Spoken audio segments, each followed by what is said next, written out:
고난과 수고 없는 영광은 없다. 그런 주제로 말씀을 전하겠습니다. 고난과 수고 없는 영광은 없다. 우리 4년마다 한 번씩 올림픽 경기가 열리죠. 이제 금메달, 은메달, 동메달 이렇게 딴 사람들이 있습니다. 그 사람들이 메달을 따면은 메달 따는 자체도 영광이지만은 그 다음부터 어디에 얼굴을 비춰요? 텔레비전에 나오잖아요. 이런저런 예능 프로에 나와가지고 얼굴을 비치고, 그래서 그 영광을 누리기 위해서 열심히 한다는 거예요. 열심히. 그러니까 그 영광을 누리려면은 그 올림픽 선수들이 어떻게 해야 돼요? 4년 동안 땀을 흘려야 되는 거죠. 고난을 감수하고 수고를 하고 훈련을 하고 열심히 땀을 흘려야만 그 영광을 누릴 수 있습니다. 어찌 보면 오늘 말씀이 그런 말씀이에요. 하나님께서 우리에게 준비하신 그 영광이 있는데, 하나님 주실 영광의 면류관이 있는데, 그 면류관을 누리기를 원하는 사람은 어떻게 살아야 되느냐, 거기에 대한 말씀이라고 이렇게 생각을 해보면 되겠습니다. 자, 오늘 말씀을 한번 보세요. 오늘 본문은 예수님께서 이제 산에 기도하러 올라가실 때 있었던 이야기입니다. 예수님의 제자들이 굉장히 많죠. 특별히 이제 12명의 제자를 뽑으셨는데 12명만 있었던 건 아니에요. 또 누가복음에 보면은 앞으로 공부하겠지만 70명의 제자들이 또 나와요. 70명의 제자들을 뽑아서 2명씩 짝을 지어가지고 35계조로 나누어서 예수님이 전도하러 보내시죠. 그러니까 12제자만 전도하러 보내신 적도 있고, 또 70명이란 더 많은 사람을 2명씩 한 계조로 만들어서 35계조를 전도하러 보낸 적도 있습니다. 예수님의 제자들, 꼭 12제자만 말하는 건 아니에요. 근데 우리가 이제 일반적으로 제자들 그러면 12명을 이렇게 생각을 하죠. 자, 12명이 함께 다녔는데 오늘 본문에 보면은 그 12명 중에서도 더 그 중심에 있던 사람들이 있었음을 알 수가 있어요. 그러니까 예수님께서 산에 기도하러 올라가실 때 12명이 다 따라간 건 아닙니다. 3명만 따라갔어요. 3명. 그 3명이 누군가 하면 28절 한번 읽어봅니다. 시작. 베드로와 요한과 야고보를 데리고 기도하러 산에 올라가서 하니까, 이 베드로와 야고보, 요한은 형제죠. 두 사람 형제고, 야고보는 이제 12제자 중에서 제일 먼저 순교한 사람이고, 요한은 12제자 중에서 유일하게 순교하지 않은 사람이에요. 그 형제의 어떤 그 주님 앞에 감당하는 사명이 극과 극이죠. 요한은 나이 많이 들어서 늙어서까지 주의 일을 하다가, 물론 이제 요한도 밤모섬에 갇히기도 하고 죽을 뻔도 하고 그러다 다시 살아났지만은 결국은 이제 그렇게 오랫동안 살면서 사역을 한 사람이고, 야고보는 젊어서 사도행전에 보면은 목이 잘려서 순교를 했어요. 이 두 형제하고 베드로, 세 사람은 예수님이 산기도 가실 때 거기까지 따라온 거죠. 거기까지. 오늘 새벽에 오신 여러분이 이 세 사람인 줄로 믿습니다. 새벽에까지 오셨으니까 세 사람. 자, 산에 기도하러 올라가셨다 그러는데 또 어떤 산에 올라가셨느냐, 뭐 우리에게는 그렇게 중요하지 않지만은 이제 성경을 연구하는 주석하는 사람들에게는 뭐 다볼산이다, 어떤 사람 한 580m 정도 된다 그럽니다. 또 어떤 사람은 헬몬산이다, 2206m 정도 된다 그래요. 또 어떤 사람 메론산이다, 1197m 정도 된다 그러는데, 만약에 헬몬산이라 그러면 엄청나게 높은 거죠. 한라산보다 더 높은 산인데, 한라산 저는 올라가 보진 않았습니다. 제주도 가서도 아침에 일찍 가가지고 올라가야 된다 그러잖아요. 한라산을 나름 일찍 가서 걸어서 갈 산으로 올라가야 된다 그래요. 하여튼 무슨 산이냐는 중요하지 않아요. 제자들을 데리고 예수님께서 산에 이제 기도하러 올라가셨는데 이 3명이 따라갔습니다. 그래서 이제 기도를 하는 중에 이 3명이 놀라운 체험을 하게 돼요. 그 체험이 29절에서 31절 한번 읽어봅니다. 시작.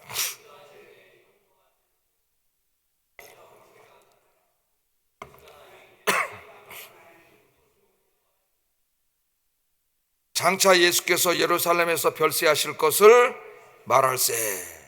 놀라운 체험을 하게 돼요. 놀라운 체험을.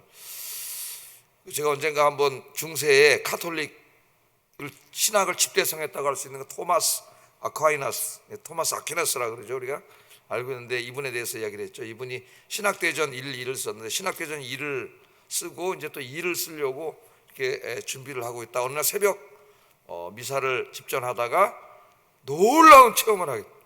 이 이성을, 그러니까 천재 이 사람. 카톨릭 신학을 다 집대성한 사람이니까, 그러니까 하나님을 이성적으로 연구하고 다 분석해서 논리적으로 이렇게 하나님이 어떤 분인가를 이제 연구하다가 그 중간에 일은 써놓고 이제 어느 날 새벽에 이제 미사를 드리고 기도하다 놀라운 체험을 했다 그래요. 근데 어떤 체험을 했는지는 말하지 않습니다, 이 사람. 하여튼 그 이성적인 신학자가 이성으로서는 만날 수 없는 하나님을 만났다는 거예요, 자기가. 그래서 그 다음부터는 모든 지피를 내려놓습니다, 이 사람. 글을 쓰지 않아요, 하나님에 대해서. 그러니까 제자들이 깜짝 놀라가지고 와서 어우, 선생님 왜 이렇게 안 쓰십니까? 빨리 책을 하나 더 쓰셔야지, 나머지 책을. 또 이 사람이 하는 말이, 야, 내가 이제까지 살아오면서 이성을, 하나님 주신 이성을 활용해서 열심히 신학을 연구하고 학문을 연구해. 그렇게 하는 학문적으로 이성적으로 만났는데, 내가 지난번에 새벽에 기도하다가 만난 하나님은 이성으로 알 수 있는 하나님이 아니에요. 이성으로는 알 수도 없는 정말 하나님을 만났는데, 이성을 통해서 내가 알고 있는 하나님에 대한 지식은 내가 정말 체험해서 만난 하나님에 비하면 지푸라기밖에 안 된다 그랬어요. 지푸라기. 그래서 한동안 그 글을 쓰지 않은 적이 있습니다. 그래서 제가 그 글을 읽고 너무 부러웠어요. 물론 하나님 새벽에 기도할 때마다 하나님께서 평안과 기쁨을 주시고 그러지만은, 도대체 이 토마스 아퀴나스라고 하는 이 어마어마한 신학자가 무슨 체험을 했길래 자기가 이제까지 이성으로 연구했던 하나님에 대한 지식은 지푸라기밖에 안 돼. 예? 자기가 체험을 통해서 만난 하나님, 그 지식은 진짜 어마어마하다. 예? 그래서 많은 신학자가 생각하기를, 야, 그렇다면은 신학은, 우리 신앙은 신앙은 지식이 아니라 체험인가? 그런 생각을 많이 갖게 된 사람들도 있어요.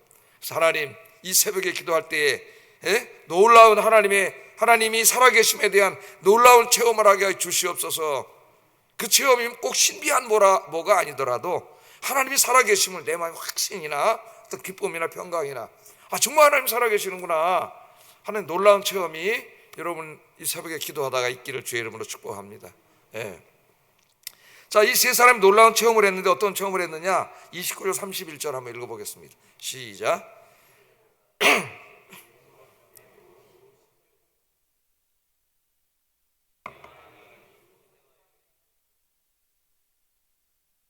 예루살렘에서 별세하실 것을 말할세. 자, 우선 예수님이 변화됐기 때문에 이 산을 그냥 우리가 변화산이라고 그러잖아요. 변화산. 이 변화산에서 예수님이 어떻게 되셨어요? 그냥 똑같이 우리랑 제자들이 자기들과 같은 옷 입고 그렇게 먼지도 묻고 이렇게 같이 다녔었던 분인데, 이날 기도하다 보니까 예수님이 어떻게 됐어요? 그 모습이 변화됐다 그랬습니다. 갑자기 변했는데 그 옷이 휘어져서 광채가 났다 그랬어요. 광채가, 먼지가 막 묻은 그런 옷이었는데 휘어져서 광채가 났다. 그 다음에 보니까 문득 두 사람이 예수와 함께 말하는데, 모세와 엘리야, 벌써 오래전에 죽은 그런 사람이죠. 예수님 때 모세는 이미 1500년 전에 죽은 사람인데, 엘리야도 한 7, 800년 전에 죽은 사람인데, 이 두 사람이 내려와서 예수님과 대화를 나누고 계시는데, 어떤 대화를 나누고 있냐면은 예수님의 십자가의 죽음에 대해서, 죽음을 통해서 이제 온 인류를 구원하시는 이야기를 하고 있었던 것 같아요. 왜냐하면 여기 별세하실 것을 말씀하시면 우리말로 별세라 그랬는데, 이제 다른 또 번역 성경에 보면 그냥 예수님 죽음에 대해서 이야기했다 이렇게 나와요. 죽음에 대해서. 자, 우선 예수님의 변화된 모습에 한번 집중을 해보세요. 병행 구절인 마태복음 17장 2절 3절에 보면은 요 모습도 이렇게 조금 이렇게 표현을 했습니다. 한번 읽어봅니다. 시작. 그들 앞에서 변형되사 그 얼굴이 해같이 빛나며 옷이 빛과 같이 이어졌더라. 자, 여기는 뭐가 바뀌었어요? 그 얼굴이 해같이 빛났다 그랬죠. 해같이 빛났다. 얼굴이 해같이 빛났다는 걸 강조하고 있습니다. 얼굴이 확, 해를 볼 수가 없죠, 우리가. 눈 뜨고 해같이 빛났다는 것, 이것을 강조하고 있고요. 또 마가복음 9장 3절을 한번 읽어보면은, 한번 읽어보겠습니다. 시작. 빨리하는 자가 그렇게 희귀할 수 없을 만큼 휘어졌더라. 마가는 어디다 강조를 뒀어요? 옷에다가 강조를 뒀어요. 옷에다가. 그 사람들이 같은 모습을 봐도 자기가 보고 싶은 걸 보는 거예요. 마태는 얼굴이 해같이 빛나는 그 모습을 봤고, 마가는 옷에다 집중을 한 것 같아요. 옷이 해졌는데 사람으로서는 그렇게 희귀에 빨 수가 없을 정도로 하얀 옷이라고 하는 거, 이걸 강조하고 있습니다. 그래서 세복음서를 보면은 조금씩 강조하는 게, 얼굴이 해같이 빛났다고 하기도 하고, 옷이 정말 사람이 빨 수 없을 정도로 하얘졌다고 얘기를 하고 있어요. 자, 이제까지는 인간적인 예수님만 봐왔습니다. 인간 예수. 인간 예수만 봤어요. 똑같은 사람이에요. 그런데 오늘 여기서는 그 인간 예수님의 그 육체 속에서 가리워져서 보여지지 않았던 이제까지 하나님의 본체, 그 본질의 모습을 보여주신 거예요. 영광의 모습을. 예? 그분이 누구라는 걸 이제 알게 된 거예요. 아, 이분이 하나님이시구나. 예? 볼 수 없었던. 여러분의 하나님께서 여러분의 그 눈을 열어주셔서, 믿음의 눈을 열어주셔서 이 신령한 것들을 볼 수 있는 여러분 되길 주의 이름으로 축복합니다. 눈이 닫혀 있으면은 세상밖에 안 보여요. 세상을 보면 뭐만 보여요? 다 우리 죄짓게 하는 것들만 보여요, 새 눈으로. 이 믿음의 눈이 열리면 하나님이 살아계심이 보이고, 하나님의 역사하심이 보이고, 하나님이 나와 함께 하심이 보이고. 할렐루야. 자, 그래서 이날 그 예수님이 이제까지는 감추어왔던 말씀과 어떤 기적을 통해서만 보여주셨던 하나님의 모습을 시각적으로 비저블하게 우리 예수님께서 이렇게 보여주신 거예요. 보여주셨습니다.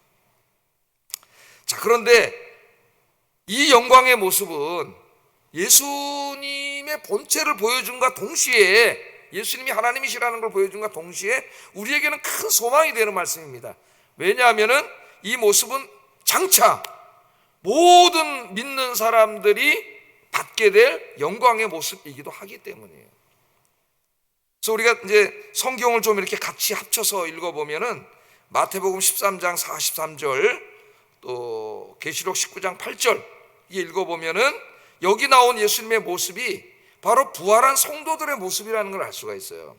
자, 한번 마태복음 13장 43절 한번 읽어보겠습니다. 시작.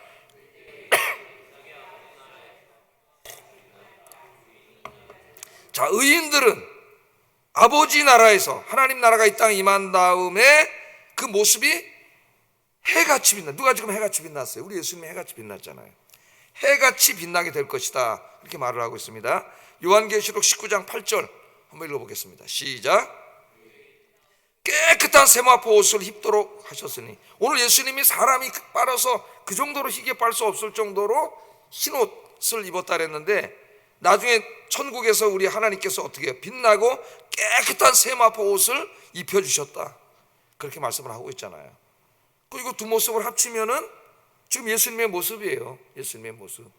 그러니까 예수님이 지금 뭘 보여주신 거예요? 예수님의 그 본질의 모습을 보여주셨음과 동시에 이 제자들이 이 믿음의 싸움에서 승리하고 주님이 주신 사명을 다 감당했을 때에 그들에게 하나님이 주실 영광의 모습을 미리 보여주신 거예요. 미리 보여주신 거예요. 그러니까 그게 소망이죠. 여러분, 지금 이 몸에다 소망 두고 사는 사람들이 많지. 이 세상 사람들은 이 몸에다 소망을 두고 살아요. 그래서 젊었을 때는 이쁘고 잘생기고 그러니까 어때요? 젊음과 아름다움을 자랑하지만은 조금 시간이 흘러갈수록, 시간이 흘러가면 모든 걸 변화시킵니다. 시간 앞에 장사가 어디 있어요? 주름이 생기고 흰머리가 나고 늙어지고 체력도 떨어지고, 이렇게 되면서 어떻게 돼? 슬퍼지고 늙음에 대해 우울해지고 마음이 그렇게 되잖아요. 여기에 소망을 둘 수 있는 게 아닌데 여기다 소망을 두면은 계속 절망밖에 없어요. 사람의 슬픔밖에. 우리가 진짜 소망해야 될 모습은 뭐냐? 이 모습은 이제 어차피 죄를 져가지고 다 장사 지내야 돼요, 육체. 우리 주님이 주실 영원히 변하지 않는 영광의 모습이죠. 오늘 주님께서 그 모습을 우리에게 미리 보여주시고 계십니다. 자, 그 옆에는 엘리야와 모세가 있었고 예수님의 죽음에 대해서 특별히 얘기를 하고 있었는데, 자, 우리가 한번 생각을 해봐야 돼요. 왜 예수님께서 십자가 사건을 앞두고 이제까지 사역을 해 오셨는데 그 중간에 제자들에게 이 영광의 모습을 미리 보여주셨는지, 그걸 한번 우리가 뭐 마태복음이나 마가복음, 누가복음의 이 어떤 이 컨텍스트, 이 문맥 속에서 한번 읽어봐야 됩니다. 그러니까 성경을 읽을 때 한 구절, 뭐 한 패러그래프 이렇게 읽고 묵상하는 것도 중요하지만은 좀 더 넓게 이해하려면 이 장 속에, 한 장 속에서 이게 어떤 의미인지, 또는 더 넓게 앞뒤 문맥 속에서 이 말씀이 어떤 의미인지, 그렇게 하면 점점 더 성경을 읽는 그 독해하는 실력이 느는 거죠. 깊이가 깊어지는 거예요, 성경이. 자, 왜 이 자리에서 이 모습을 보여주셨을까? 그 앞에 말씀을 우리가 보면은, 누가복음 앞에 공부한 말씀 보면은 베드로가 신앙 고백하는 내용이 나옵니다. 주는 그리스도시요 살아계신 하나님의 아들입니다.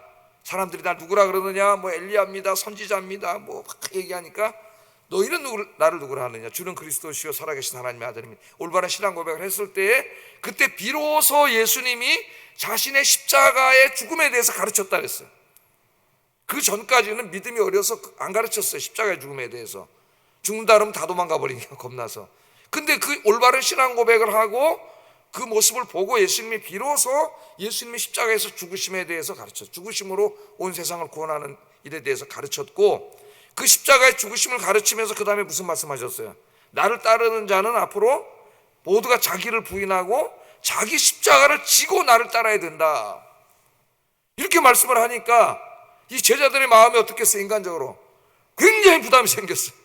이제까지는 막 오병이어의 기적을 행하시고 막 풍랑도 잔지 않게 하시고 죽은 자도 살리시고 막 야 예수님 따라다니면 진짜 이거 엄청난 영광이 있겠다, 이렇게 영광을 바라보면서 따라왔는데 갑자기 예수님 십자가에서 죽는 얘기를 하고 나를 따라오려면 앞으로 너를 부인하고 너 자신을 부인하고 네 십자가를 지고 나를 따르라. 그러니까 갑자기 부담이 생기고 두려워지는 거죠. 두려워지는 거예요.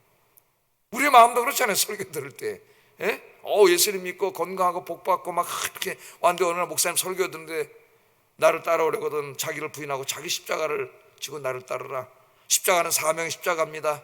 목사님 설교하기를 그 사명은 쉬운 게 아닙니다. 그러면서 우리의 많은 헌신과 땀과 고난과 이런 걸 요청하고 있습니다. 그러니까 어떻게 돼? 제자들이 우리가 부담이 되는 것처럼 이 말씀 이제 부담이 되기도 하고 죽는다니까 두렵기도 하고 이런 상태에 있는 거죠. 마태복음 17장에 보면은 그 가르침이 있은 후 일주일 후에 이 사건이 있었음을 말합니다. 마태복음 17장 한번 읽어보세요. 일주일 지났어요. 일주일.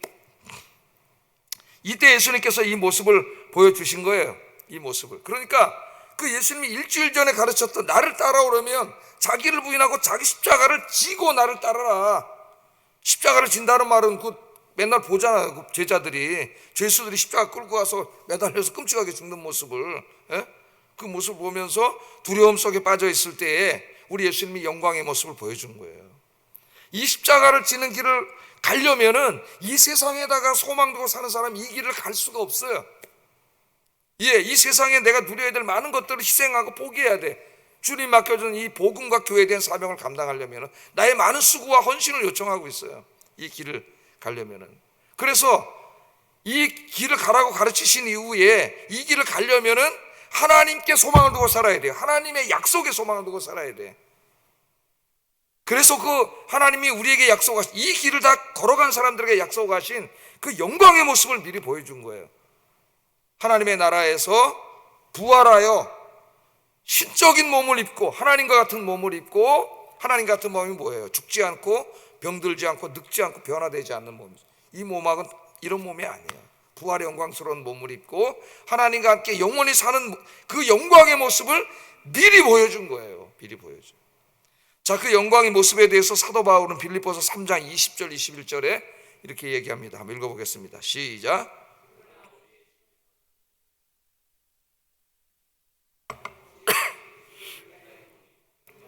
자기에게 복종하게 하실 수 있는 자의 역사로 우리의 낮은 몸을 자기 영광의 몸의 형체와 같이 변하게 하시리라.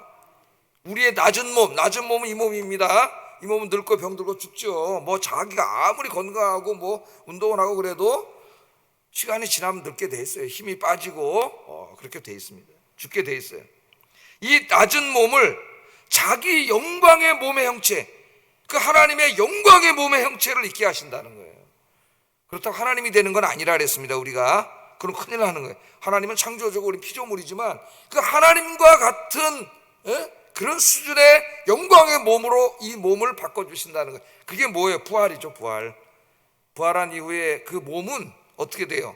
영원히 하늘에서 안식하다가 부활의 그날 이 부활의 몸과 영혼이 다시 합쳐져서 부활의 영광의 몸을 이루는데 그 몸은 이 몸이 아니에요.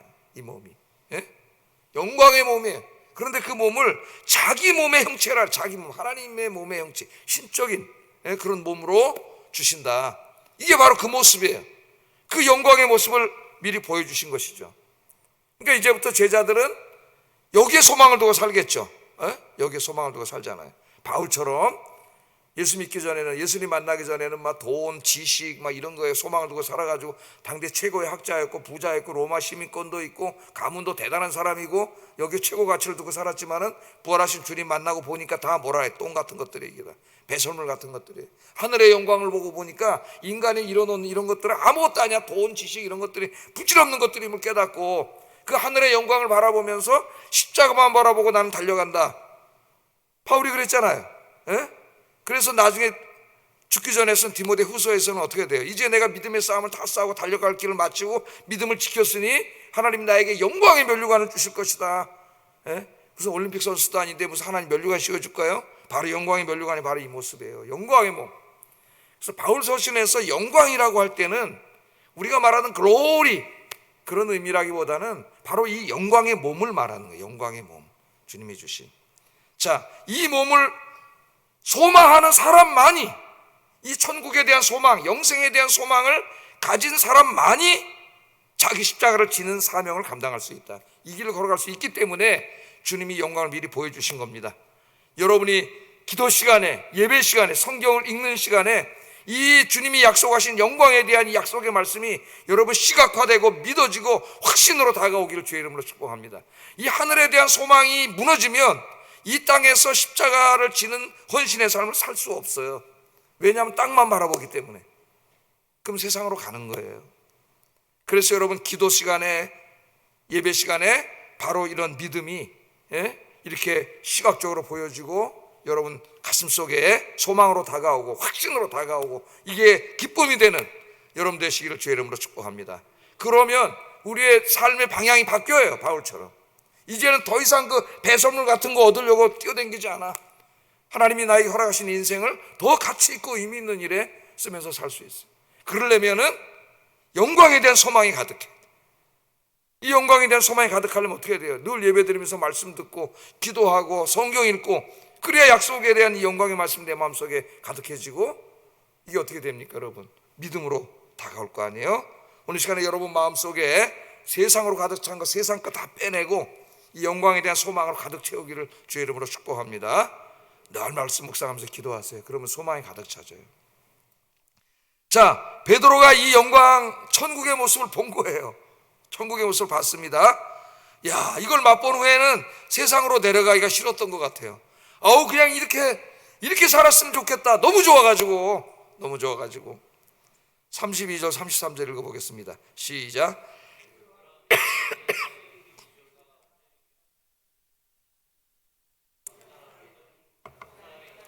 베드로가 예수께 여짜오되 주여 우리가 여기 있는 것이 좋사오니 우리가 초막셋을 짓되 하나는 주를 위하여 하나는 모세를 위하여 하나는 엘리야를 위하여 하사이다 하되 자기가 하는 말을 자기도 알지 못하더라.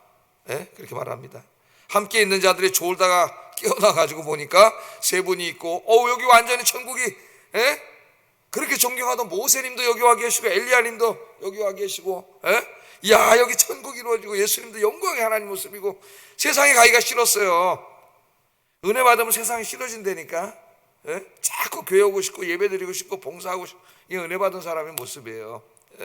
내려가기 싫었어요. 그래서 여기 초막새 씻고 그냥 여기서 삽시다 그러잖아요. 초막. 여러분 초막 언제 져요? 이스라엘 사람들이 초막절에 지죠. 초막절이 뭐 기념하는 날이에요? 성경을 얼마나 읽고 있습니까? 출애굽해가지고 광야길 40년 지나갈 때에 거기서 텐트 치고 살았잖아요. 텐트 치고 한 2, 3일 있다 또 하나님 구름기둥이 떠서 가면은 또 따라서 움직이고 또 서면은 거기 서고 이렇게 40년을 갔죠. 그래서 이제 가나안 땅을 하나님 주신 다음에도 초막절을 지키라 그랬어요. 일주일 동안.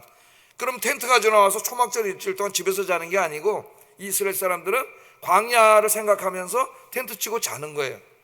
우리나라 사람들은 비슷한 게 6.25 음식 먹기 뭐 이런 행사가 있잖아요. 가끔 그 가난할 때 먹던 수제비라든가 저도 어렸을 때 수제비를 많이 먹었는데 뭐 이런 거 먹고 그러잖아요.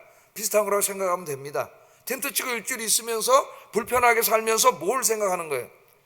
출애굽 때 이 광야길 지나갈 때 자기들을 구원해 주셨던 하나님의 은혜를 생각하는 거죠. 그 은혜를 잊지 않는 거예요. 감사하는 거예요. 또 그때가 추수 때였기 때문에 풍년을 주신 그 추수한 걸 창고에 들이면서 하는 거거든요. 풍년을 주신 하나님께 감사하는 거예요. 그래서 나중에 예수님 시대로 오면 이 초막절이 바로 출애굽의 구원을 기념하는 행사잖아요. 출애굽의 구원을 기념하는 행사인데 지금 자기 나라는 자유가 없잖아요. 로마의 식민지예요. 로마에. 하나님께서 자기 민족을 구원해 주실 것을 소망하는 그런 날이기도 합니다. 그러니까 이 하나님의 구원이 다 이루어져서 다 이루어진 것 같은데 이제 저 고생하는 세상에 가지 말고 텐트 쳐놓고 여기서 그냥 살았으면 좋겠습니다. 베드로가 그렇게 얘기하는 거예요. 베드로가. 자, 그때 하늘의 음성에 구름이 唰 갑자기 끼니까 두려워했어요. 제자들이. 그때 하늘에서 음성이 들립니다. 그런 마음을 갖고 있는 베드로와 제자들에게 하나님이 뭐라고 말씀하셨는지 34절 35절 읽어봅니다. 시작.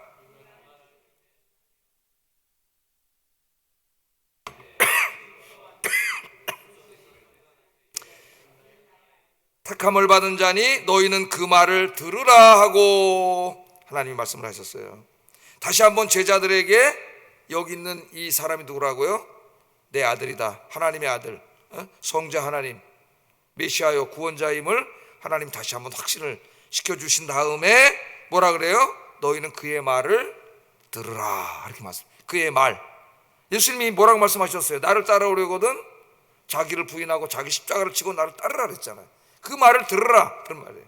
베드로가 소망하는 천국은 먼 훗날, 아직 우리도 경험하지 못했죠. 예수님이 재림하시는 날, 그래서 이 땅에 천국이 이루어지는 날, 그때 이루어질 거예요. 그 영광은 지금 우리가 누릴 수 있는 게 아니에요. 주님이 오시는 날 이룰 수 있는 거예요.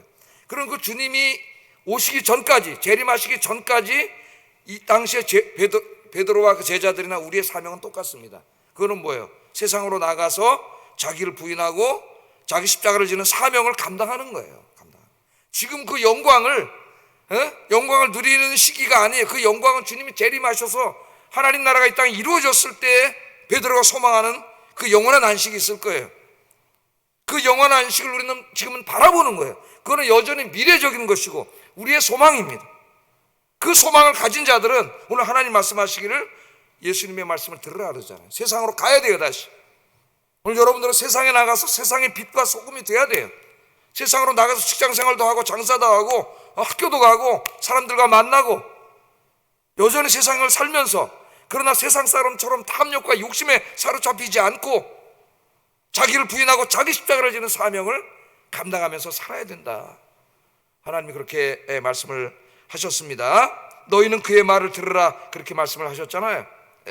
이 말씀을 가슴에 새기면서 오늘 하루도 하나님 나라에 대한 영광의 그날을 소망하면서 세상으로 나가서 이 십자가를 지는 사명, 복음을 전하고 이 땅에 하나님 나라 이루는 사명을 잘 감당하시는 여러분 되기를 주의 이름으로 축복합니다. 기도하겠습니다. 나의 예배 시간에, 나의 기도 시간에, 말씀 묵상하는 시간에 살아계신 하나님을 만나고 영생과 천국을 경험하고 확신되는 그런 시간이 되게 하여 주시옵소서. 기도하시고 영광의 그날을 소망 중에 바라보면서 나의 십자가를 지고 예수님을 따르는 참 제자가 되게 해주세요. 기도하겠습니다.